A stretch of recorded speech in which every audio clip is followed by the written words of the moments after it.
This is the program given actually in the library of TensorFlow examples.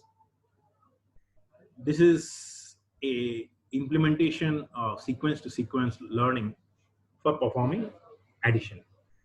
So what this program does is it is basically allowing you to create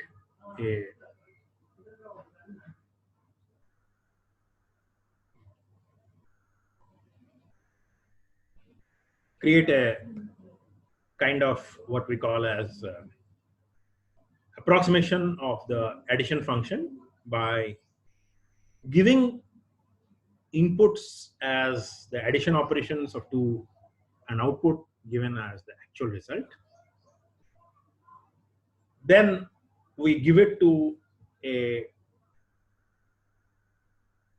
encoder decoder LSTM architecture, and such function will give us in the end a encoder decoder LSTM model which is going to practically learn the addition function. So here, if you see what we're doing, we're first creating a encoder function, which is basically the input data. Then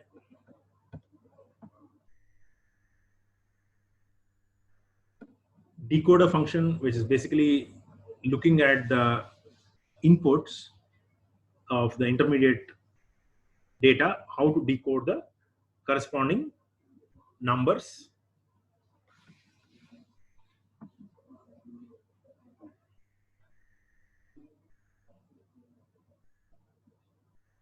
Then what we're doing is we are creating a gold standard as the output, which is the actual output of a plus b, given a plus b as input and the actual a plus b output as the output, as the output vector. So ultimately, we give a sequence of inputs as the sequence of two which are to be added, and the actual output, which is a sum, as the output. Then what we're doing is we're creating a LSTM model. Batch size is 128, and the number of LSTMs is 128. Here you can see we're creating a sequential model. Then we're creating an LSTM model of the size 128.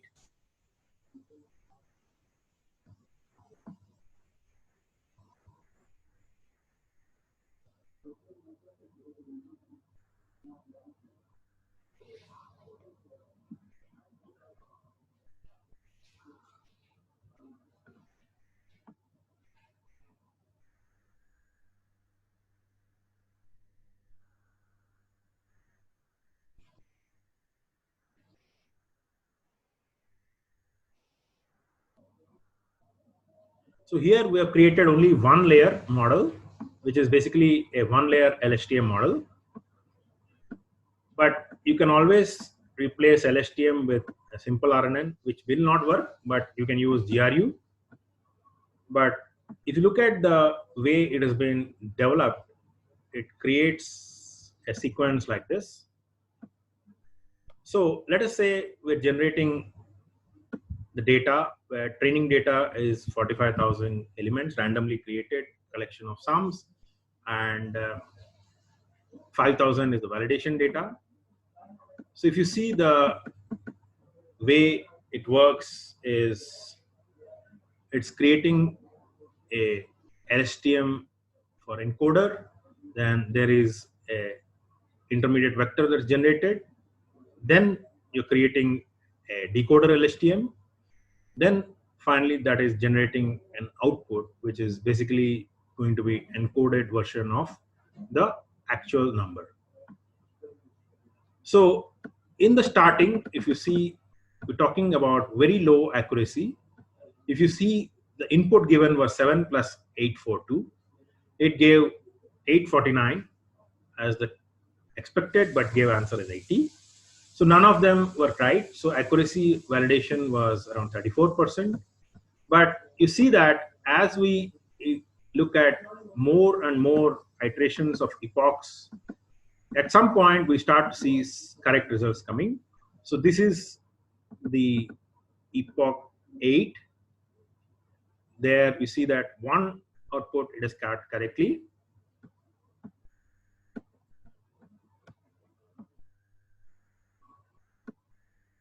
As we go forward, we will see more and more correct samples will be obtained, and towards end you will see that finally you have an architecture where all the answers are correct, because accuracy is reached 99.34%.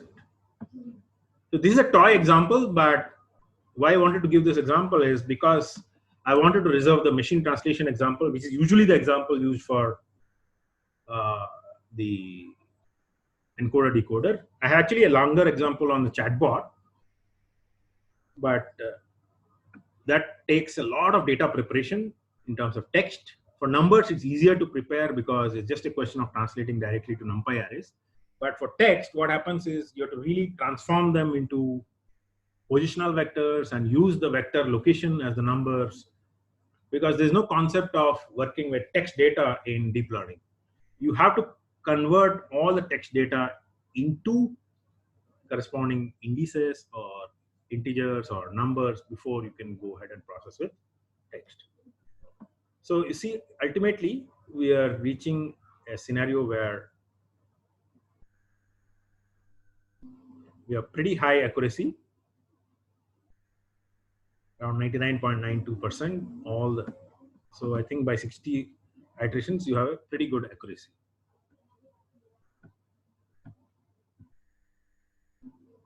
So as you can see, what we're talking about here is basic architecture. You may go through the details of the program later in the lab, but I don't want to get bothered by too much detail into each layer. But what is important is this particular output you see from the model.summary.